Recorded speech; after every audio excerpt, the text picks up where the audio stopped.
Good morning. How we doing? Good morning. We're gonna try this on the microphone. Can you hear me? Yeah. Yes, maybe so. This is for you to hit people if they don't. How we feeling this morning? Good. A little sore, a little sunburn, maybe some blisters from working.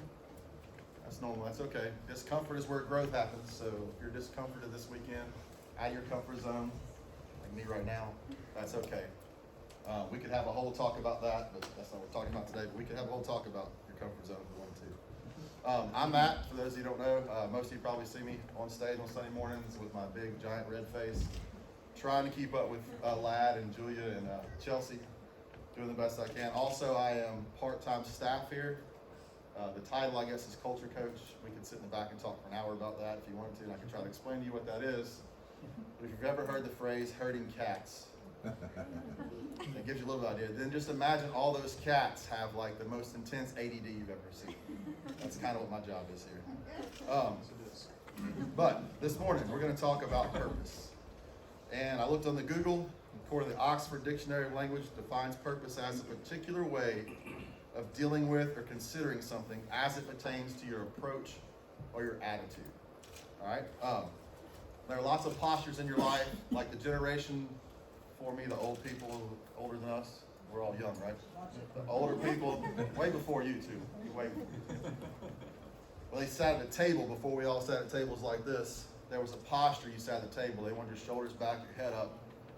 Posture's good for you, obviously, but they wanted you to be engaged. It was a posture of engagement, of respect for what was going on in the room, that you were aware of what was going on in the room. My sports guys, softball, baseball, shortstop, there's a posture that you play shortstop at where you can play it properly, where you play from the ground up for the ball, right? Dance and cheer folks, I'm just guessing here, I'm sure there's a posture too if you stunt. Is stunt the right word? You're about to do a stunt, there's a posture to that. Golfers, there's a posture to your golf swing. You set up, there's an attitude to your golf swing where you pick a target, you aim for that target. Everything we do has a posture. Musical instruments, I'm trying to learn how to play the guitar. And the first video I watched literally was how you sit holding your guitar. How you sit, where you hold the angle of the neck, how your hand sits on the strings, all this stuff. So posture, or the position or attitude, how you approach things is important. Actually, Andrew's going to come up. We're going to do a little visual lesson with Andrew. Yeah. You're so cool, Andrew! Psych! Andrew's going to demo a deadlift. I know you're about to laugh. Come up here, let's top stage, Andrew, with that PVC pipe. You're a beast. Andrew is strong, and I'm not lying. For any of you that have dealt with before, Andrew, I guarantee you can pull 400 pounds off the floor. Yep. See him? He's strong, so don't doubt. So when you give Andrew grief, remember he could probably pick you up and throw you around a little bit, right? All right, so Andrew's going to set up a deadlift for us. So turn sideways for me. That's perfect form right there.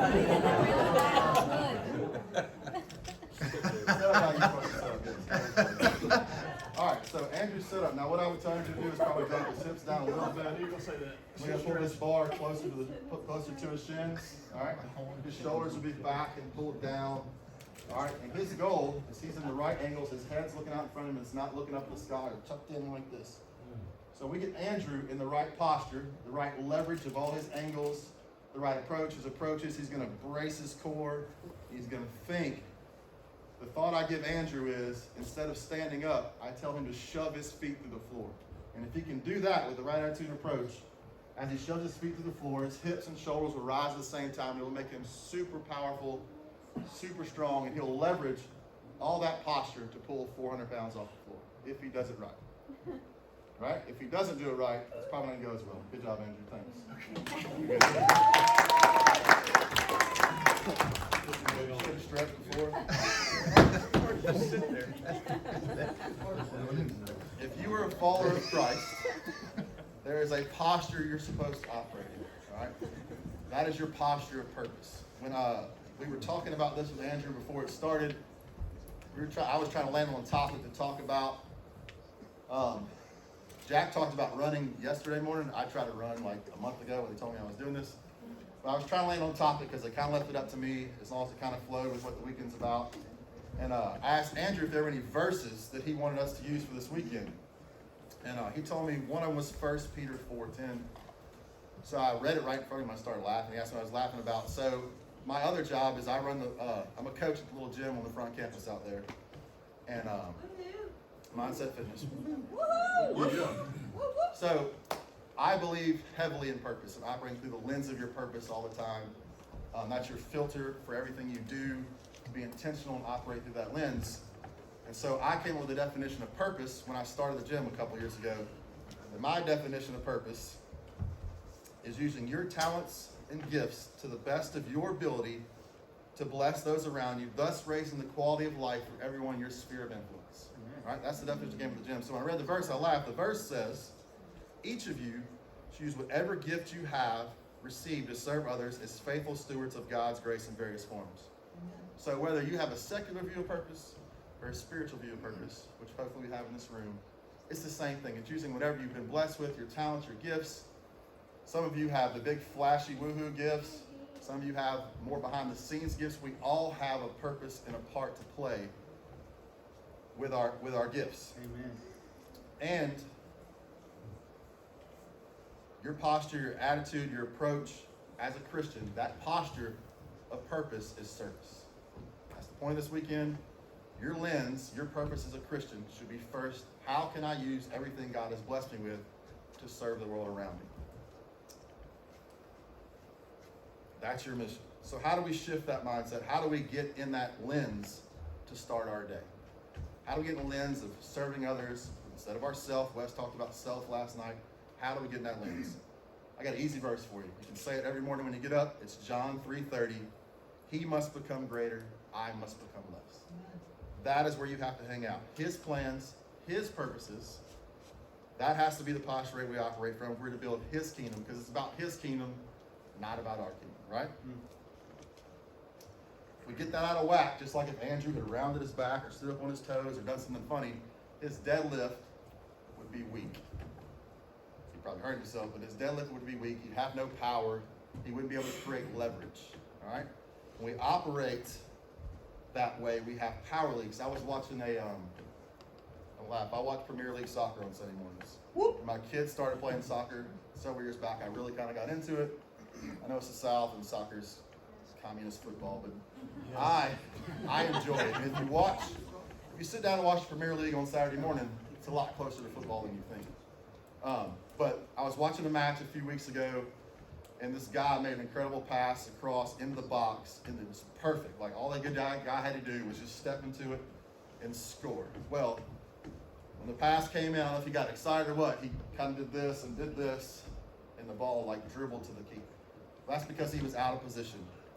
He wasn't in the right posture to receive the pass. He wasn't mentally in the right place. He had a mental lapse where he didn't gather himself to get in the right place. And therefore, he had no leverage and no power for the purpose at hand. His purpose was to put the ball in the net. And because he wasn't properly mentally and physically engaged, the ball didn't go in the net. And we don't want that. We don't want power leaks, right? So, for us to avoid those power leaks in our life, we must continually pursue our purpose. You have to do it. It has to be intentional. You just can't float through life and hope that it all works out. I know you're young and I'm giving you big scary things, but the sooner you start realizing that, like Wes talked about last night, we don't tell you these things to sound smarter than you. I tell my boys, my oldest son especially sometimes, I'm trying to limit your scars. Like, everybody's gonna have scars. But if you can limit some of those scars, you can get to where you need to get to faster in life. And that's why we talk about these things with you, trying to help you limit those scars that are gonna come in life, because they're gonna come. The goal is to lean into him so they happen less often, right? So, his plan, his purpose for us is a life of using those talents and gifts to serve the world around us. To lead fellow believers by being a living, walking, talking, breathing example of building his kingdom and not our own. And to leverage those acts of service in those relationships to bring people face to face with Jesus. To bring people face to face with Jesus. That's our purpose. That's the purpose of what you're doing today. You're trying to show people Jesus. And if you get people to really see Jesus, they won't want anything else. Like, there's nothing better. There's nothing greater than a life walking with him. Let me leave you guys with this verse. I'm the shortest talker in the room. You're welcome. Let me leave you with this verse. It's this short verse. It kind of gives us a picture of what Jesus was about. Listen, guys, Jesus was the greatest leader that ever lived. Jack talked about kings and how Jesus was the greatest king that ever lived. Jack also told y'all that Jesus experienced your emotions just like you do. I'm reading this book called Beautiful Outlaw, and the author, there's this statement that stuck with me. He said, Jesus was the most human that ever lived. He experienced every emotion we experienced. He walked through all the temptations we experienced. But the good news is he gave us a roadmap of how to navigate those the best way. But make no mistake, he experienced everything we experienced. He walked on this planet. He had sore muscles after digging holes. He had blisters after hammering. His dad was a carpenter. I bet he got splinters. He experienced all those things that we experienced, and he gave us a roadmap of how to get through that. So let me leave you with this verse, because the greatest man, the greatest leader that ever walked the face of the planet, who didn't need us for anything, didn't need any of us. He lets us come in with him. Didn't need any of us. Could at any point just, blew up the earth, killed whoever he wanted to kill, been in charge, had people bring stuff to him like mindless zombies, whatever he wanted, he could have done that. But instead, this is what he chose. Mark 10:45. For even the Son of Man, that's Jesus, did not come to be served, but to serve and give his life as a ransom for many. Today, when you go out, guys, it's the last day. Today, when you go out, I want you to go out with that right posture, with that mindset, with that filter for your day, the right approach, that you'll be powerful and you'll be able to leverage the relationships you make today for his kingdom. You had people last night talking about how they went back and saw somebody from 5 years ago. All these relationships matter. It may be like a simple hello, hand somebody a bottle of water. You may not think anything about it, but you may change their life just by doing something simple and kind. Take that approach today and remember that it's about his kingdom and not ours. And hopefully, the sunburn is going to fade. The blisters are going to heal. The muscles are going to stop aching. But I hope that mark that is left on your soul this weekend never goes away. Amen. That it scars you in the right way for the rest of your life. Let's pray, guys. Father, I thank you so much for the people in this room, for their hearts, for their willingness to be here. I hope as they go out today in our community, right here where we live, that you will wipe that sleepy fog off their eyes, that you'll rip open their hearts and make them aware of what's happening around them. Awareness is a superpower. And if you can just see what's going on and be aware and be bold enough, give them courage to be bold enough to say something, to do something, to find something to do to serve others today. Empower them with your Holy Spirit. Bless the places we're going today. Go before us as you always do and prepare hearts. Grant us favor in the places we're going today, so that your kingdom, your purpose can grow and not our own. We love you and we thank you so much for the opportunity that today presents. Please give us the energy and perseverance for it. In Jesus' name.